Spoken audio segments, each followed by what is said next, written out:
Welcome to the Wrestling Philosophy Show, where we discuss unique perspectives and beliefs on the sport of wrestling. Give us a follow or subscribe on various social media platforms, including YouTube, Spotify, and Apple Podcasts. Enjoy the show. What's going on, Tanner? How you doing today? Doing great, brother. I appreciate you having me on. Yeah, we've been talking for a few weeks, right?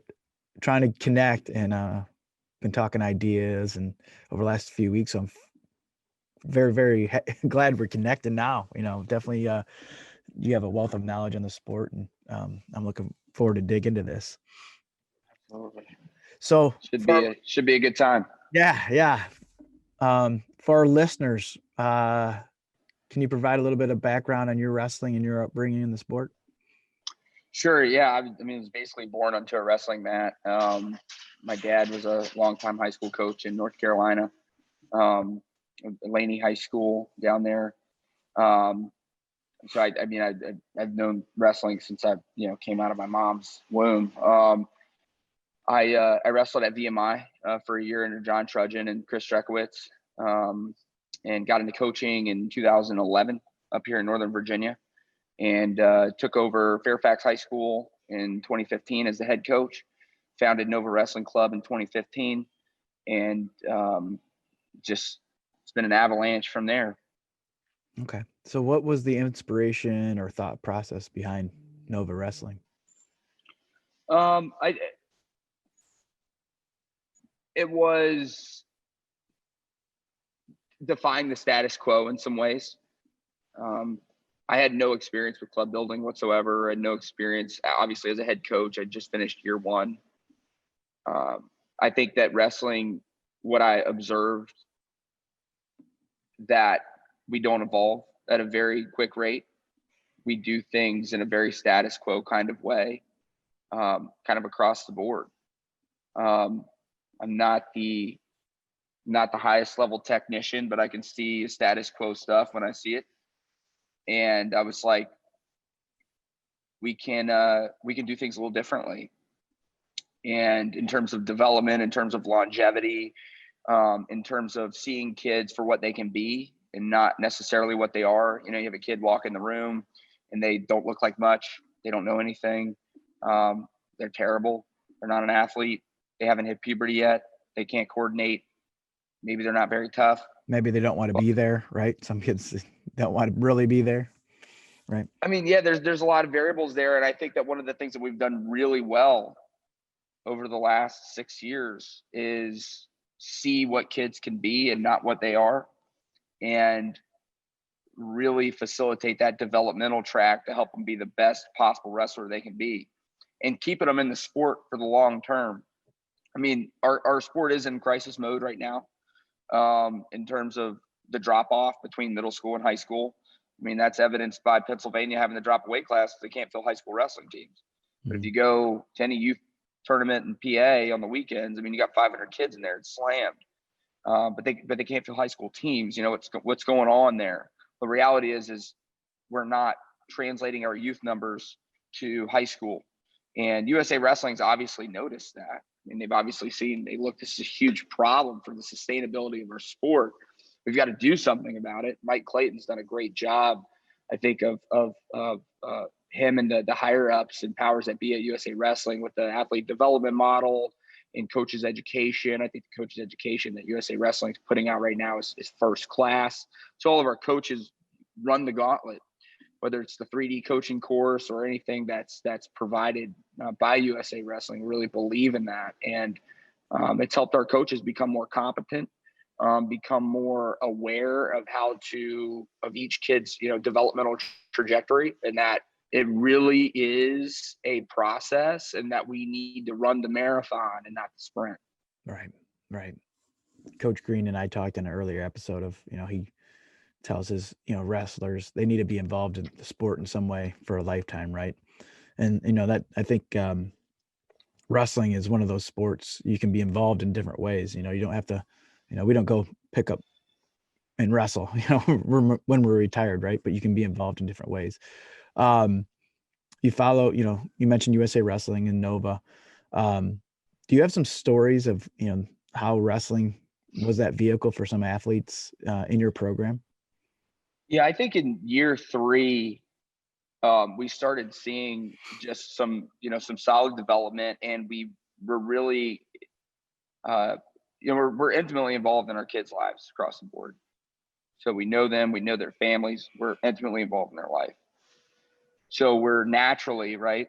If we are, naturally, we're going to be involved in where they go after high school. What are they going to do? We want to make sure they're in good hands. We want to make sure that they're in a good place. We want to make sure that they're continuing that upward trajectory, whether wrestling's in the picture or not. It just so happened that we were developing some kids that wrestling was in the picture. And I really started to just dive head first into the college recruiting process and the post-secondary placement process, college admissions process, the whole 9 yards, and just kind of got consumed with it.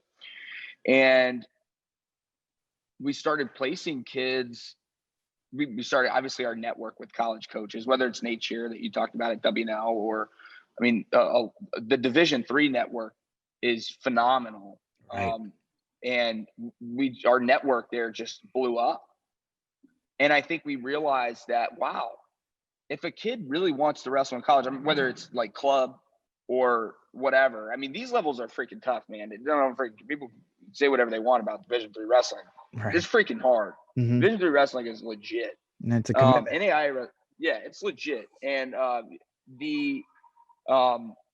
we started seeing, but these coaches are interested in these kids for what they can be. And not only that, but some of these Division III institutions academically are ridiculous. They're Ivy League schools, basically. And you can go there and you can wrestle for 4 years and basically get an Ivy League education, and sometimes get a slot. So I'm learning all of these things, and I'm like, wow, like wrestling actually is a strategic advantage in the admissions process. Not necessarily because an admissions officer sees wrestling and says, oh, wow, this person's a wrestler. They must be this, they must be that. I don't really think admissions officers probably think like that unless they're a wrestler and know the sport. Right. But the coaches, on the other hand, can leverage this. Mm-hmm. And if they really want the kid, the holistic nature of the kid, and that's what I've seen, if they do, sometimes they can slot them. We've seen that in several ways, but in 6 years, having the number of stories that we have of kids that are like, Coach, I love the sport. I freaking love it. I can't imagine my life in college without it. Mm-hmm. What are my options? I really want to do this. And some of them are really sound academically, and some of them are not very sound academically. But the reality that we've learned is that wrestling does provide the broadest degree of opportunity to participate in college, to do it in college. So to your question specifically, I think there's 2 stories that just really are phenomenal. And one of them is a kid named Elliot Lee. Okay. He never qualified for the Virginia State tournament. Should have, didn't. He wrestled 10 months out of the year. He loved the sport. Started really late. Started his sophomore year. Okay. But the kid had like a 4.5 GPA. Nice. He was an athlete, and just loved it. He was a hard worker. Lived a great lifestyle. Just a solid, coachable kid. And I think that's something that we've learned, that if a kid is truly coachable, like they truly are coachable, and you can't fake coachability. Right. Like that's not something you can fake. We're on the track to becoming coachable, like that's not something you can lie about. Correct. And it almost comes across an uncoachable kid. You can almost sense that in a conversation with them because their ego is just clouding everything, which is an immediate turnoff. I think it's something that a lot of kids don't understand as they're talking to coaches. Like these coaches pick up on these nuances. Right. Like, and he was a very, active, just well-rounded kid, great lifestyle, incredibly coachable, loved the sport, hungry. And I told his parents, I said, we need to look at Hopkins. I love the coach there, Keith Norris. He runs a great program. He's a 3-dimensional coach. He's always leveling up. Had a lot. He's just a phenomenal person. I said, that's apply to Hopkins. They said, no, we want to go to UVA. We want to go to Virginia Tech. And I said, look, he's a cookie cutter kid there. Right. He's a cookie cutter kid. You know, he's did the same mission trip experience. He's got the same, because at those schools, they don't look at the nuances of your admissions. Like, they don't look at the nuances of your package. They look at your test scores, your class placement. And look, man, if you don't line up there, and especially if, this kid was an Asian kid, it's even a little harder for him. So he doesn't get into UVA. He doesn't get into Virginia Tech, but he gets into Johns Hopkins. And the reason why he got into Johns Hopkins was because we put him in front of Coach Norris. Coach Norris loved the kid and was like, I freaking love this kid. Mm-hmm. I absolutely want this kid a part of my team. He's got all the variables here, the ingredients for me to be able to develop him at the Division III level into a solid competitive kid. And of course he slots him. So he slots him in Hopkins. Kid gets a slot. And I tell people that story, like, he didn't get into UVA, he didn't get into Tech, but he got into Johns Hopkins, which is an exponentially better institution because of wrestling. Mm-hmm. And there's several more, but probably the one that's just most mind-boggling that people just look at me and I think these kids are obviously unique to some extent, but I think what makes them unique isn't so much their I think they just love wrestling. Like, right. They really love it. Right. Their intrinsic motivation to be great in this sport, or just what they get out of it, like, is that's what makes them unique. But there's kids like that all across the country. Mm-hmm. This the last one here, I want to note this kid named Francisco Vasquez, and Okay. he started his sophomore year too. He didn't win a match. No, he started as a freshman, but he didn't win a match until his junior year, and I think he went like 500. He got the bug. Intrinsic motivation kicks in, which is, as we all know, it's the number one variable number one indicator for success in our sport is intrinsic motivation. And he ends up making it the blood rounds, the state tournament, which was like, he finished last in the district and somehow made it to the blood rounds of states. Awesome. Yeah. So Bluefield, it's an NAIA school that recently started up with Jason Welty out in the western part of Virginia. Jason's an amazing guy, former high school wrestling coach, really understands kids, and really is invested in them for who they are as a person. And he was like, look, I love this kid.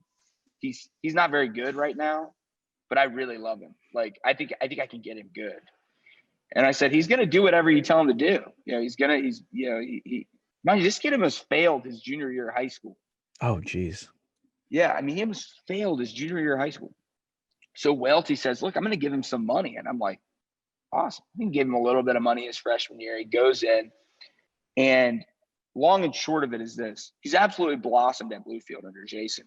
But what has happened is this: he's been on the dean's list every semester, and now he's ranked top 20 in the country. Going from failing to a dean's list. That's an awesome story. Found his niche, right? So I think what we saw here is, as this was being built out organically, I was like, look, we started getting contacted by other people in the state, people outside of the club, who were like, hey, look, can you work with my kid on this? Can you help us? And of course I was like, yeah, of course. And then it got to a point where people were reaching out to me from like out of state, and I'm never going to tell the kid no, but it got to a point where it just became too overwhelming, and I had to basically monetize it. Gotcha. No, and then you can, if you monetize, you can focus more energy on it, right? You have more resources. Yeah. What was the biggest, I guess, void? Was it the education for the parents? I know I was a first generation, and we talked wrestling being a vehicle. I was the oldest of four boys. My parents didn't go to college, ended up going to Kent State, so it was new for my parents, right? Is that the biggest void there is in the sport, you think, when these kids, maybe the first time in the family going to college? Or I guess with Nova, what do you think is what you're doing? What's the biggest impact you're making, at what level, I guess? I think the biggest void is, I think it's actually on two different sides of the spectrum. I think on one spectrum, you have kids like Francisco or Elliot or, any number of kids that we've helped, whether they're in Nova or not, but that kids in other clubs in the area or outside of the state, we just helped the kid get us slotted at VMI. Nice. I mean, I think it's two things. One, either the kid doesn't realize what options are available and their parents are like, I don't know what options are available, and they just don't know where to start. So they're like, I don't know, there's a knowledge gap there, and they're like, Right. oh my God, I don't know where to go, what to do. I don't know who to reach out to. I don't even know where to start, right? Mhm. Or it's on the other side of the spectrum where you have these parents who have over unreasonable expectations, that their expectations actually don't align with reality. And I'm not saying that's their fault, right? Like, I think they're just being parents. And I think that parents I think that I'm not a parent, Right. but Okay. parents, especially the ones that are just absolutely all in with wrestling, that have done all the tournaments, they've ran the gauntlets, they've invested the money, they're in it just as much, if not more than their kid is, then they're like D1 or bust, man. Right. I They mean, have they're like, tunnel my vision kid, of they go to this school and they don't even know what academics they offer, probably, right? They just want to be there for wrestling, right? I had a kid, his dad reached out to me, and this kid was a solid kid. He was a 4-year 25-pounder. And his dad, he's actually wrestling for Nate Okay. at WNL. He's a freaking hammer. Kid's good, really good. He's at WNL right now, wrestling for Nate. He's an awesome kid. And his dad, he's a great guy, awesome guy. We were in Indiana for Folks Outdoors, and he's like, I don't understand why, Garland's not reaching out to me. Steve Garland's reaching out to me at UVA. Mind you, this kid's a 4-year 125-pounder, which makes him exponentially more marketable. Right. 100%. Or Tony Roby, like, I don't get it. My kid's won X amount of Virginia State titles. He finished X at NHSCA Nationals. What's going on? I would expect that I would be getting contacted by like some of these by Steve and some of these people. And the Division I, and this, but it seems like most parents don't. The level right now of Division I wrestling is just beyond anything we've ever seen before. Right. And the kids that Garland and Roby and Beasley and have on their radars that they're recruiting, they're not like, it's there's the levels are just, they're abnormal. Right. And so I think that answer the question, it's either they don't understand, they like just, they have no idea where to start, or their expectations are misplaced. And by no fault of their own. Like, I'm not sitting here crapping on Right. that at all, but that's part of what I do with Village Coaching, is I help the parents calibrate appropriate expectations for post-secondary placement. Like, if the kid's a D1 or bust kid and they're like, look, I it's D1 or nothing, Mm-hmm. but they're not a Division I caliber kid, they're probably not going to make it. Right. Like, and sometimes, I don't know. I mean, there's so many variables involved with that. Parents don't realize they might have money tied up in a 125 already, right? And they're not going to pay 2 125s to come in and, put money, expend a scholarship or a portion or whatever it may be for a kid that's going to be sitting on the bench, or, they may be looking at a kid that's a year behind, right? A junior that instead. There's a lot of variables, and then the parents, I think, need to open their eyes too. Like I said, wrestling's a vehicle, right? They're going there for academics. What's the school offering academically? What are you going to be studying? There's a lot more variables, and that's pretty cool. So you started it as Nova. Now it's more of a it's monetized. It's a business. It's Village Coaching. How many years are you into that? And what are some of the states you've been working with on that? Yeah. So, I mean, Nova is still, operating as Nova. Okay. It's a full wrestling club, from kids that are 5 years old all the way to guys competing at the senior level. Based out of Fairfax then, or where's that? Okay. Yeah. Is that where you at Yep. now? Where are we meeting you at here now? Oh, I'm actually in Wegmans right now. Oh, okay. Cool. um, the school shut down today, so Okay. I yeah. So with Nova, it's a full, and it's a full spectrum club, private entity, Okay. 501c3. And as we were providing that service to Nova, I said, look, I need to create Village Coaching as an independent entity, and essentially like monetize it individually. And so that's what I did. And we were working with kids in Georgia, Pennsylvania, North Carolina, obviously Virginia, and just working with their parents. And basically how it works is we schedule, like, if parents are interested, they just schedule a consultation call. It's like a free hour.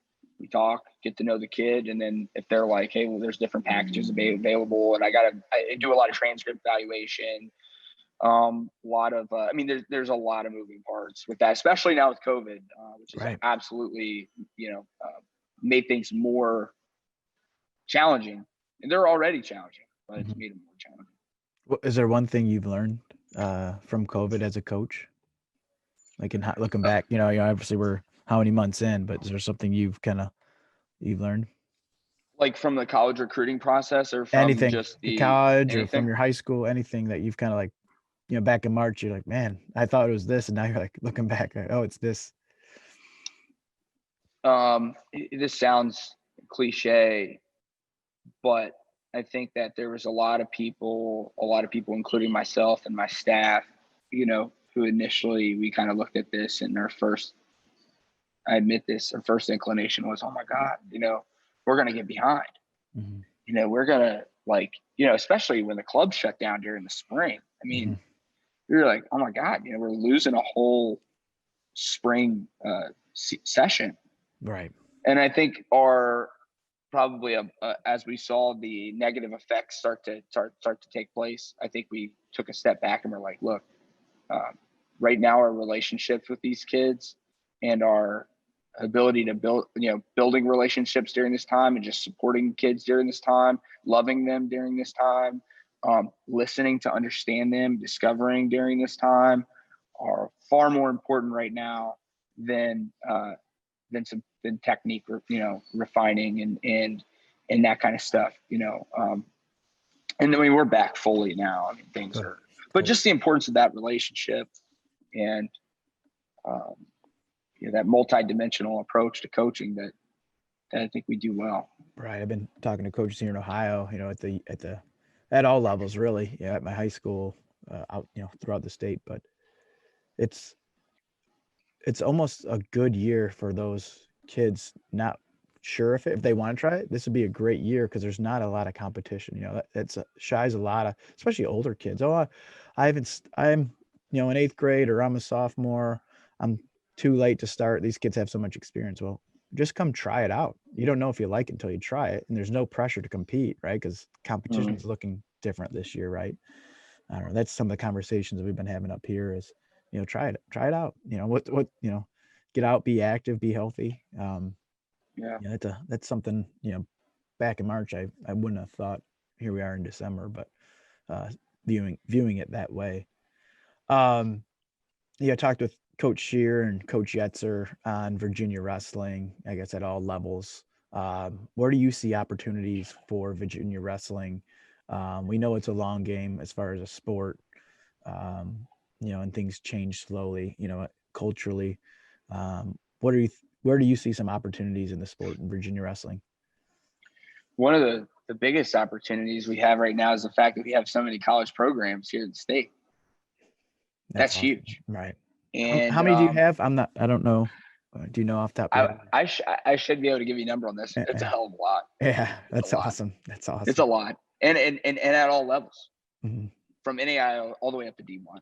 Mm-hmm. And so that's huge. And I think, first of all, I think Jack Harcourt and Bill Swink are doing a great job with FAWA, especially with really pushing the coach's education piece. But I think a unique opportunity we have here in the state, given the number of college programs that we have, is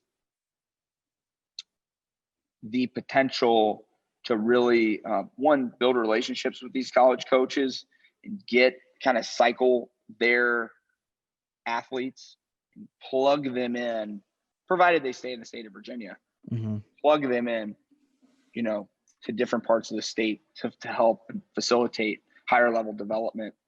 But two, I think the long game, like you said, I mean, this is a marathon. It's not going to happen overnight. But the more kids that we in the state of Virginia send to compete at the next level in college, whether it's in state or out of state. Right. But again, there's a lot of opportunities in state that if they feel indebted to the sport of wrestling, they will come back and contribute to it in some way, whether it's financially, developmentally, whether it's just any sort of support. But getting kids, I think the longer that they're in the sport, the more they're going to internalize and learn the lessons that our sport can uniquely teach. If we believe that wrestling can teach more unique, applicable, necessary lessons relative to any other sport, and I believe that. I'm sure that any wrestler probably believes that. People outside of the sport don't believe it, but at least most of them don't. But if the longer that a kid stays in the sport, the more opportunity for lessons that they have, to learn. Which means what? Which means that the return on that time and investment should be bigger and greater. So if you compound that, then yeah, that's one way to level up Virginia wrestling, I think, in the long term. Nice. Any coaches you kind of that work with you on the village coaching or, with Nova that you kind of partner? They might be, competitors on the mat, but any that you kind of partner with, or maybe, they're your mentor or you mentor them? Well, I think in terms of one of my mentors and good friends, we're obviously not competitors, but Frank Beasley is a very, very close friend of mine, and we spend a lot of time together. I coach his son, and I'm learning a lot. I've learned a lot from him, especially about. I mean, I have immediate access. Like, I can ask Frank anything about this recruiting stuff, and Frank is known to be the best recruiters in the country. In terms of other people that I love, that I have built great relationships with, and I learn a lot from, Nate Shear at WNL, Alex Radsky, those guys are really phenomenal out there. We've taken some kids on some visits out at Washington and Lee, and frankly, Washington and Lee is one of the best institutions in the United States of America. I mean, to be able to graduate from Washington and Lee and have wrestled there for 4 years, talk about separating yourself. I mean, good Lord, that's one way to do it. So yeah, Frank, I would say is a good friend and a mentor, and someone that I've learned a hell of a lot from. What one aspect we just had him on a few days ago, class act. I don't even know how to describe him, but he has his standards, and he's holding his kids to those standards. Is there one aspect from his coaching that you kind of take away and instill in your program? The biggest thing to answer that question directly, yes. Frank can see a kid for what they can be and not what they are. He doesn't take shortcuts. Like, he doesn't see a kid and it's like, that kid sucks. That kid's whatever. Like, if he believes that he can develop a kid, then he's going to go all in on him. And that explains a lot of, I mean, you could go through Frank's track record and him having recruited kids who kind of were under the radar to some degree or passed over a lot. And I mean, look at Gwizdowski. Right. He was passed over by Penn State. They said, we don't have any money for you. I mean, he was a top recruit in the country, but like, Frank sees things that I think that other people don't see. And he sees the person. He sees, and he plays the long game, which is something that we just I don't think we do enough of in the sport right now, of just playing the long game. Like, all of the stories that we've had from a success standpoint, who are just absolutely killing it right now. They're on fire. They're in the best possible place they could be. They're wrestling. They're getting better. Some of whom are nationally ranked. Like, we played the long game. Mm-hmm. And I think, we see so many parents early on, or even kids that get started late, and they start playing these comparison games of like, oh, well, this kid. And it's one thing we always say is like, comparison is the devil, and like, Mm-hmm. never, you are your own person. You Right. are you're as a parent and a kid, like, you are your own thing, like, don't compare, right? This is your journey, right? And that's like I think was it comparisons is the robber of joy, steals Yes. joy. Mm-hmm. Right. And it's so true in this sport. We just constantly comparing each other. We're not just playing the long game. So I think those are the two things that Frank does really well, is that we've taken from him, and that just really, frankly, align with what we believe. But playing the long game. Right. Long game for sure. And, those new wrestlers, they don't view where you need to go and just look how far you've come, right? Some of these kids, they start getting, jumping levels, and they're worried about, I'm not to this level yet. Well, look how far you've come in 6 months. Look how far you've come in 12 months. And, it's a lot of perspective, and it's easier said than done, obviously. Yeah. Talking about the long game, have you had any setbacks that kind of propelled you? Like setbacks from just any Coaching, personal, anything that, at the time, like, man, this is, you felt down in the dumps, and then, fast forward, it's like, wow, I learned a lot from that situation. I think like the biggest one, honestly, was probably in year 2. I just wasn't playing, like, learned some hard lessons about playing the long game, learned some hard lessons about just being solely outcome oriented. And I tanked. Like, I literally, our culture just was in the absolute dumps. And it was very humbling. I think that the humbling experiences, I was thinking about this the other day as I was leaving Mass, about how painful it is to be humbled. Like, how painful the process of basically humiliation Mm-hmm. is, and how it hurts in various ways, but how it's literally the best thing that can happen, because it centers us into reality, and it takes us, like, if we're not living in reality, and we're outside of ourselves, and we're thinking that we're X, Y, and Z, like, it's obviously not a healthy place to be. It's not sustainable long term. So if we're ever given a grace to be humbled and quote unquote, basically humiliated, then that's a huge grace, and there's something to be grateful for in that. But yeah, that happens in year 2, and basically what we had to do is learn how to really engineer a culture from the ground up. Like, we had to really learn how to build culture, like, and that's our motto at Fairfax, is fight for the culture, because we put a lot of freaking sweat equity into it, a lot of tears into it, a lot of pain went into that, a lot of humiliation went into that. So it's kind of, that's, and the book on that, I think if anybody's like, what, engineering culture, what does that mean? I would say the best book for that right now, in my opinion, is John Gordon's You Win in the Locker Room First. Okay. And it talks about engineering culture. And we took that, and that's basically our Bible. Okay. So I have to check that out. Haven't heard of that one. mm-hmm. So Fairfax, where are you guys at right now? Are you guys competing? What's the status of Virginia wrestling right now? Yeah, we're on. That's awesome. Thank God. Yeah. Thank God. God willing, we were to finish, and we got an opportunity this year.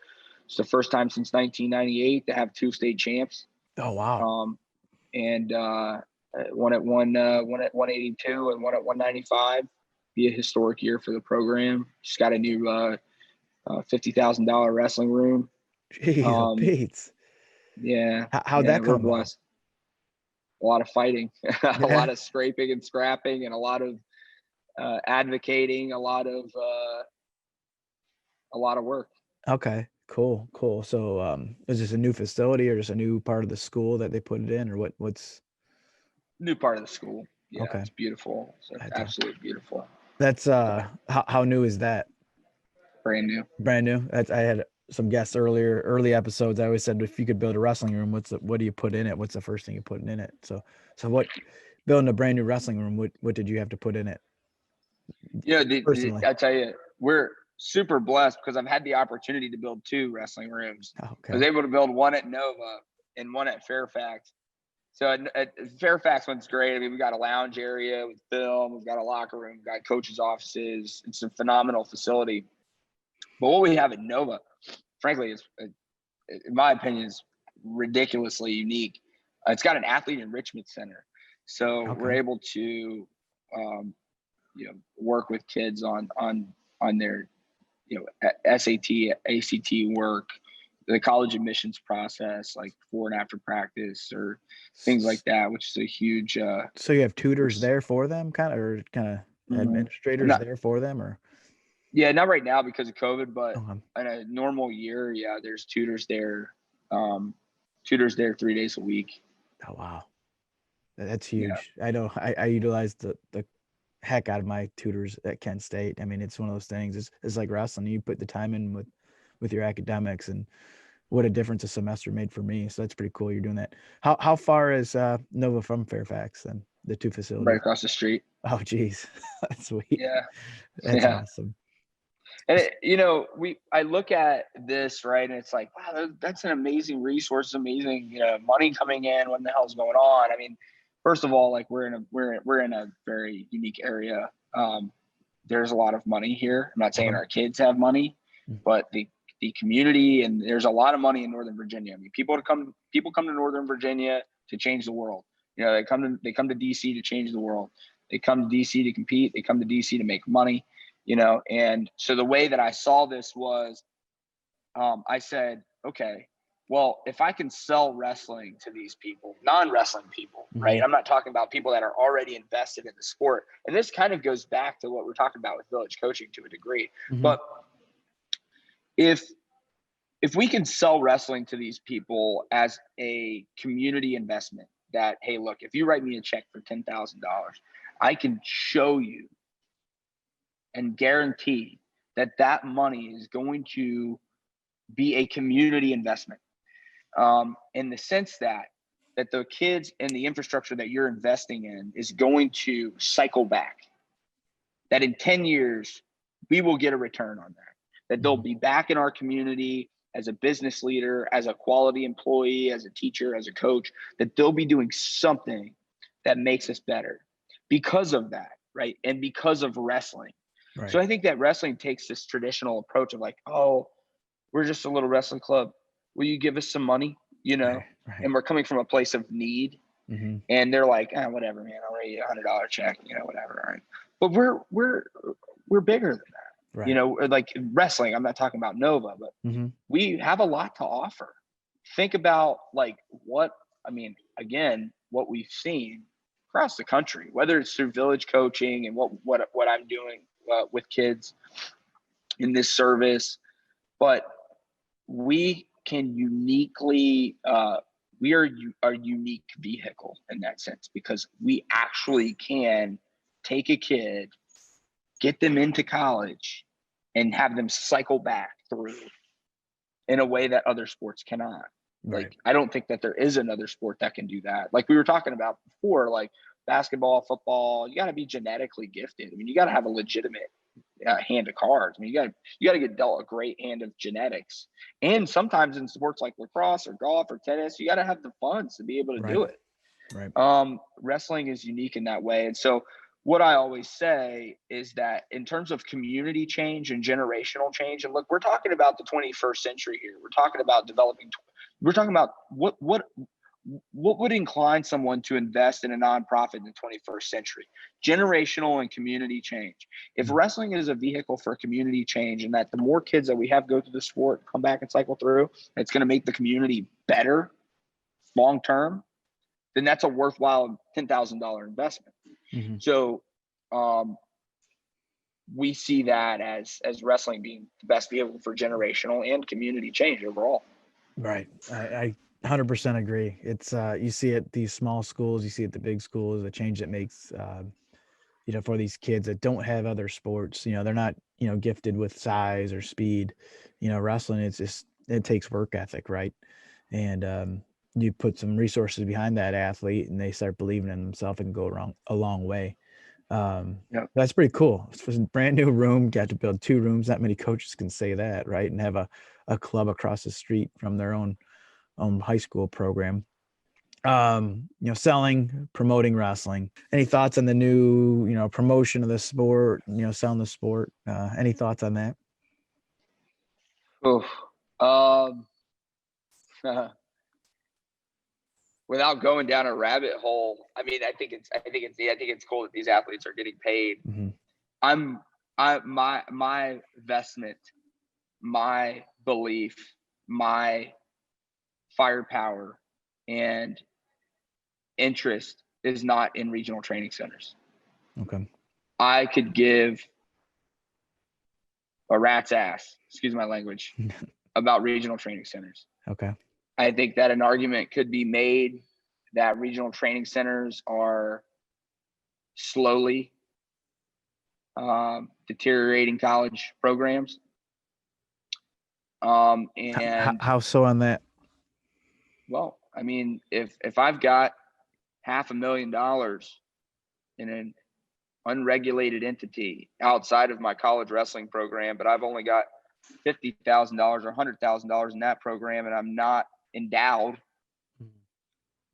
and maybe I don't even have 9.9 scholarships, but I've got 500 grand or maybe more, $250,000 in this unregulated entity that's affiliated with my school but not affiliated with my school. And then a university president looks at that and they're like, that's interesting. What other college sport, I think it's interesting in terms of what other college sport has something like this. I mean, it has an unregulated entity that's like part of their program, but not part of their program. There's no financial oversight over it. Football has boosts, right? They have booster clubs, right? A lot of these football and basketball, right? Same concept.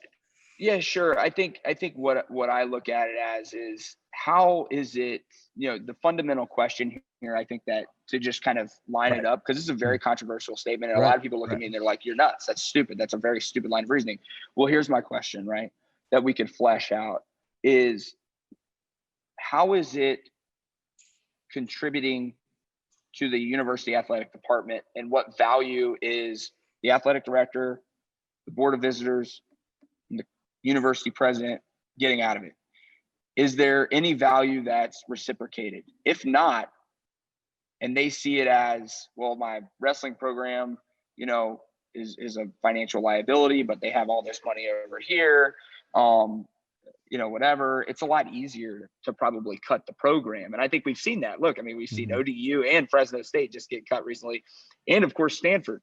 How much money did they have in their RTCs versus how much they had in their school bank accounts or their school athletic department accounts? I'm probably going to get roasted for this, but I think it's a worthwhile question. And I don't mind going against the grain and at a minimum asking the questions. Right. So in terms of the new stuff coming out with the cards, I think it's great. I think it's cool. I think it's awesome to see, the platforms that are coming out that are showcasing wrestling is phenomenal. But for me, I'm far more interested in the sustainability of college wrestling programs and their access. That's where my interest is in. Yeah, I think in the long run, I get your argument. I don't know. I don't have all the facts in front of me in figures, but I think in the long run, I don't know. I think there's something there with RTCs and these, MMA gyms.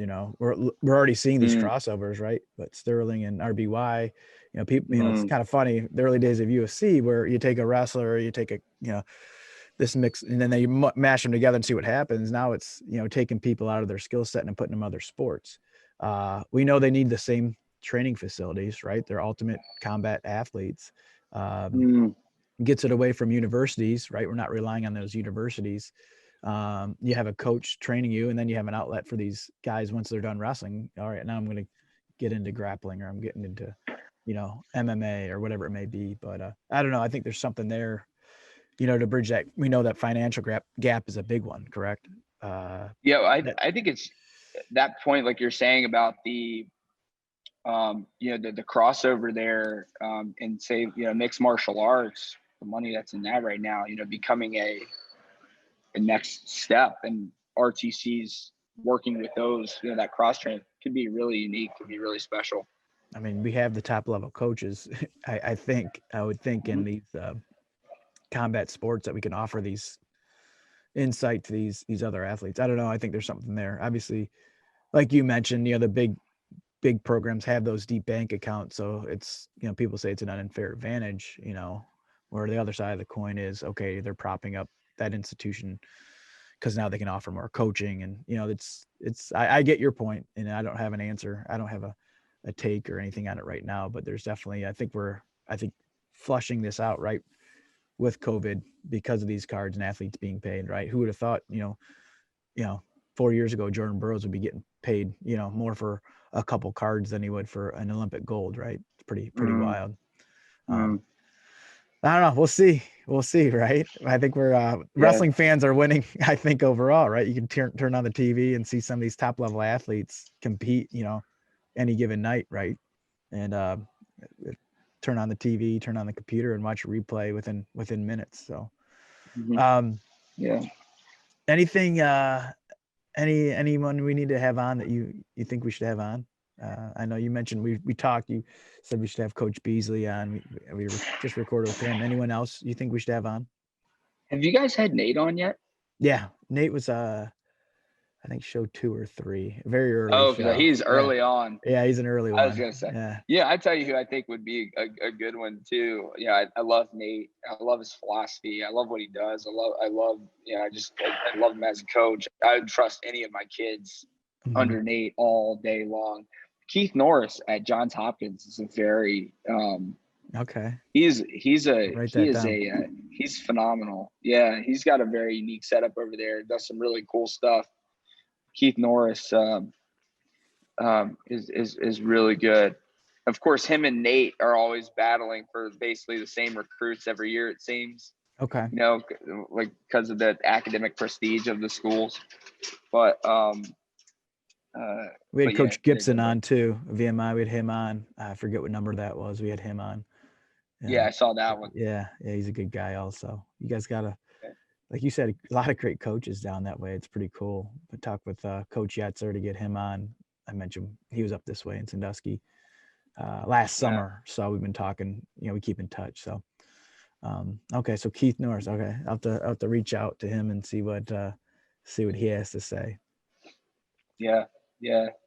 I know going against the grain there, I'm interested to see if what the pushback's going to be on the RTC comment. Well, those conversations need to be had though, right? What are the pros of this, if we go this angle, what's the pros here? What's the cons if we go this way? And, those are the conversations that need to be had. And, who would have thought we'd be having these, conversations in 2020 and, what's it going to look like in 2025? And, the news is there's money and eyeballs behind the sport, right?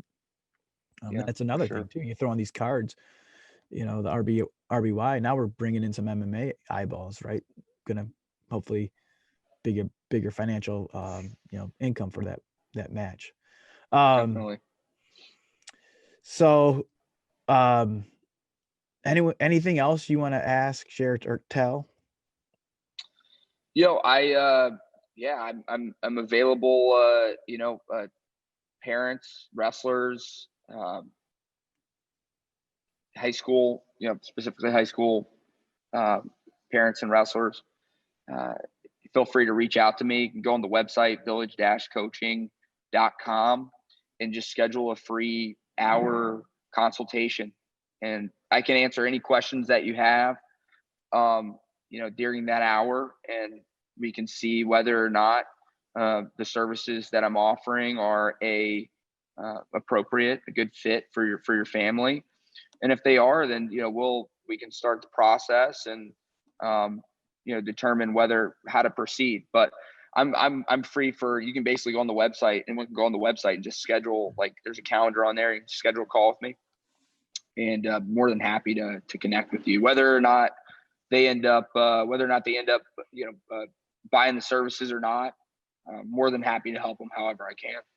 So, at what age should parents start reaching out, and whether it's to you or other, services, or what age do you think they should be, starting that process? I have an eighth grade daughter right now, and she's talking what she wants to do, not athletically. She's talking academically, what she wants to do and what she eventually wants to do. But what, from your experience, at what age should they start at least exploring, and what are some of those milestones? Okay, by junior year, this. Freshman year, they need, and the reason why I say freshman year is because the weight of the transcript is the number one currency. That's a kid's biggest currency in college admissions, is their transcript, and that starts right out of the gate. Okay. So if a kid is capable and ready for some rigorous courses, they need to have that rigor, in that transcript. And there's a lot of decisions, that need to be made in that, a lot of variables in that, especially with the transition from middle school to high school. But really planning that transcript out, really doing some proactive planning on the transcript, and the exploration process. I mean, the transcript, that's the number one currency, but the exploration process as a kid evolves through high school. Being proactive about their interests, being proactive about, and curious really is what I would say.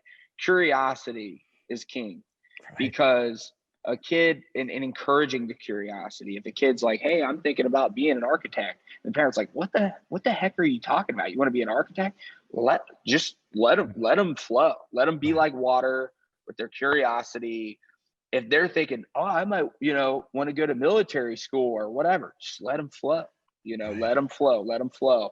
And the main thing that really just needs to be monitored heavily from freshman year on really is that transcript, and want to see as much rigor as possible. Yeah, that curiosity, I agree. And one thing I mentioned to the kids too is figure out what you don't want.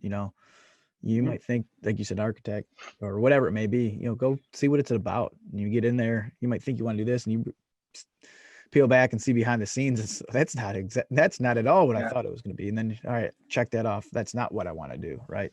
Right. But, I think that there's a couple other, little things here too. I think the biggest indicator, for just readiness for wrestling at the next level, from what I've, the data points that we've gathered and the anecdotal data points that we've gathered, is intrinsic motivation. How much does a kid really love it? Really on a scale from 1 to 10, how much they really love it. right. What is this? How much is this is theirs? Like, is it really theirs? Right. It's their experience, because that separation from, whenever they go off to college and mom and dad are home and they're away, if it's not fully theirs, it's not going to work. It'll fall on its face. Right? Yeah, it's just not going to last. So that's a really big one. But the other thing that we do a lot of is coaching the parents. Like, we just don't coach the kids in this process. We do a lot of parent coaching as well, because there's been numerous circumstances. You can talk to any college coach about this, and they'll tell you, like, I talked to this dad, and this dad was off his rocker. And like, we've all heard those stories. I don't want that. I don't want that family. Like, right. The kid's nice and stuff, but like, I don't want to deal with him for 4 or 5 years. So he's off. Right. And some of these parents don't realize they come to the table with great intentions, but they can actually ruin opportunities for their child. For sure. 100%. So coaching them through that, and parent coachability through that process is a big one. And parents acknowledging, like, hey, I know what I don't know, and I need some help. And that's where we come in and really work with them. Cool. Now, thanks. That's a great point. Great perspective too. It's a lot more to it than people think. So Oh yeah. Well, Yeah. thanks for your time. I'm, looking forward to this. Like I said, we've been talking for a few weeks, and definitely a fun conversation and very informative. So thank you. Absolutely, man. Appreciate everything you're doing for the sport. And, we need more quality content and getting, ideas and conversations and perspectives and value out there to the wrestling community. So people like yourself who are leading that charge and doing it because you love it. And it's one of the many ways that you give back to the sport of wrestling. And it's appreciated. Yeah. Well, thanks, Coach. Talk soon. Yeah, man.